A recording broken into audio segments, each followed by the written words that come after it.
One decided we don't need language anymore, we can just carry objects in our pockets and hold up the object and everybody will understand us. Someone wants to make sunbeams out of cucumbers, food out of, to put politely, excrement. Someone has this idea you can build houses from the top down until you attach them to the ground. So people had endless fun just laughing at these people, and every time an experiment went wrong, it was more grist to the mill. So here they are with this deep, strong... Now again, anybody know any modern equivalents of this? Yes? I think you're wrong, and immediately the papers will have a story about it. They won't tell you about the successful ones, but immediately it goes badly, they'll have a wonderful story about how these things crashed or they didn't work. It's just fodder to everybody. And there used to be William Proxmire, the old senator from Washington State, I can't remember, long dead now, but he used actually to give out a Golden Fleece Award, and it was to someone who got an award from the National Science Foundation to study something that Proxmire, who had no opinion about it, thought was not a decent scientific study, so we give them a Golden Fleece Award for fleecing the government. And this used to come out every year, this idea that scientists are just making it up. And in fact, if you look at people talking about studies of global warming, they'll say, oh, well, they're off to study the rings of trees, and that's meaningless, why are we giving them money to do this? So again, that runs through science, and these people experience it from the beginning, and it's around us today. So let me try fairly quickly to take us through a couple of case histories in a way that shows some of the issues. Samuel Johnson said early on, that what people really hoped from the Royal Society was that they would give us guidance in health and medicine. But they met and nothing came of it. So there was great expectation. Well, one reason you can see is that if you look at the kind of books that came out, everybody is putting forward their own theory, whether it's about menstruums in all sorts of bodies, or observations on fresh seawater, or examinations on surgery, or the treaties on urines, which are sort of all figures for jokes, whether from menstruation to urine, nobody takes it very seriously, but they're all putting their Royal Society credentials on the front. Now, Grew in particular was trying to make $1 billion. He wanted to sell Epsom water and make people believe that if you drank that, you become almost immortal. But he gets affiliated with the Royal Society, he gets sponsorship from Boyle, and so tries to meet both endeavors and damages in particular the scientific one by turning it into a commercial one. We see that kind of scientific problem come up in part with the plague. Now the plague, as I said, was this dreadful disease that wiped out half of Europe a couple of centuries earlier, came back, and you get these accounts from Pepys Diary sitting in London, and you can see kind of how terrifying it was. There is news of the plague moving slowly across Europe, and you can see that with the traffic in ships, it's going to come our way. As time goes on, it gets closer and closer to London, and nobody knows what to do. You say, it's coming, but nobody knows what's a reliable treatment for the plague. So these diseases were terrifying, and again, the books come out, and the books come out endlessly saying, we've got a cure for the plague, we'll cure the plague. How does anybody judge whether these things are a reliable cure? This one claims not only to cure the plague, but just about everything else beside, including the French pox. So, on the one hand, you're absolutely terrified, and on the other, people are playing on your credulity, and saying, if you're scared, buy my medicine, buy my drug. So the meeting of science and commerce is deep and strong then, as it is now in many ways. Daniel Defoe, who most of you I'm sure will have heard of, in 1722, when they thought the plague was coming again, wrote a sort of fictitious account about the Journal of the Plague Years. It's a wonderful and terrifying book to read about what people tried to do. But he said actually one of the things that they tried to do was actually to ban publishing for a while, because they thought there was such a proliferation of rubbish publishing that it was more damaging than if you let it survive. But perhaps more worrying in a way is he pointed out that even when the scientists so-called came in and gave their advice was that no dogs or cats will be kept within any part of the city, because they were infecting us with plague, and so they gave the advice that all cats and dogs were to be slaughtered. Anyone know what's problematic with that advice? Yes? Yeah, sorry, you are, sorry. Patrick, exactly. So it's the rats that carried the plague, so they killed their natural predators. So there you have both cats and dogs, in fact, will kill rats. And because they seemed to be around when plague spread, they assumed it was them, so they said, let's kill them all. The rats, of course, spread mightily without anything to them. So this question of scientific judgment is clearly enormously tricky, particularly early on. The other case, the case I've kind of referred to already, is the pox, which came out, which was endemic, would almost come back every summer, particularly to the societies. And one reason that the English tended to head out to the countryside, into their country estates, if you're an aristocrat, was that you would die if you lived in the city through the summer, right through the end of the 19th century almost. So take, for example, the Queen, who you would think would be the best looked after person in the country. She had, God help the poor woman, 17 pregnancies, 3 stillbirths, 10 miscarried, and of those that survived, all died of smallpox. So this stuff was absolutely grim. But along came an idea that you could actually protect people from smallpox. Now, this actually didn't come from the center of science, as the English thought it was. It came, in fact, inoculation probably was first practiced in India, in China, in Tibet, in Africa, we don't know when, I'll talk a little more about that, Turkey. The English, the French, and the United States pick it up very late, considering how long it's been around.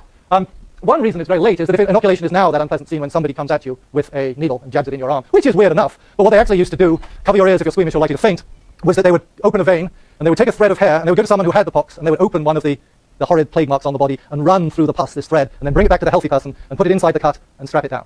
Don't faint, please don't faint. So if you're sitting around and going to try to persuade people that they should do this for their own good, and of course a number of them would die, because some would get the plague full blast, others would be inoculated, what do you suspect the reaction would be? Well, the reaction that you have just given, I think, in many ways. Horror, yeah, don't come near me with that thing, they'll make Hungary. In fact, it was brought into England, remarkably by a woman, a very enterprising woman, Lady Mary Wortley Montagu. She had been wife of the ambassador in Turkey, and had seen it done there, and had seen how effective it was in the city. So when she came back to London, she had herself and her children inoculated in this way. And said, look, I'm going to do it. So I'm not going to persuade you to do it, I'm going to do it to myself. And slowly people picked up the idea.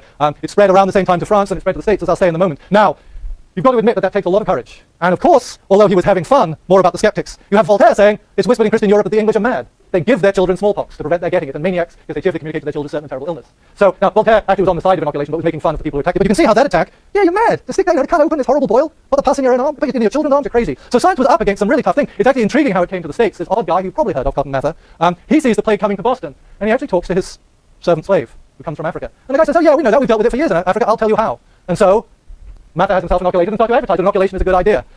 Didn't go over well in Boston. People were hysterical. Not only was he putting his weird practice, but he got it from somebody who was black. How absurd. And so people attacked his house, threw bricks through his window, notes around them saying, "You dog, damn you, I'll inoculate you with this, a pox on you." More intriguing in some ways, our member of the Royal Society, in perhaps his most unpleasant publication, it was probably written by him, Ben Franklin takes it on and thinks that this is such a ridiculous practice, he can make a joke and say, "This is how we'll wipe out the indigenous population. We'll persuade them, the American Indians, that it's a good thing to do. Ho, ho, ho, they'll all get smallpox and we'll wipe them out." So here's a scientific figure who says, "Look, this stuff is killing us, and I can even make a joke about it." In fairness to Franklin, I should say that his son later died of smallpox, and he writes this very moving account, and he said, "I wish I had believed in inoculation, and I was wrong," and recants. But at the time, he's all on the other side. So there he is, not far behind the people that you read about or heard from in the Anderson Cooper report. Here they are, saying this stuff kills you. Don't trust anybody. Nullius in verba. This stuff is terrible. So establishing what was going on was very tricky. And as if you heard him being interviewed, what do?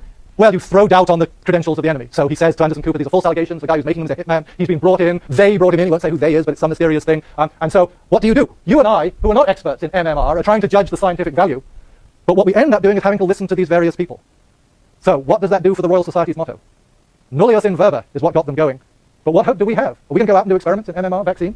So the question came up, which was hugely significant, was who to trust. Do you remember we go back to Plato, and when Phaedrus says, "Well, where did you get that story about printing from?" and Socrates goes crazy, and he says, "Look, it's the truth that matters, not who says it.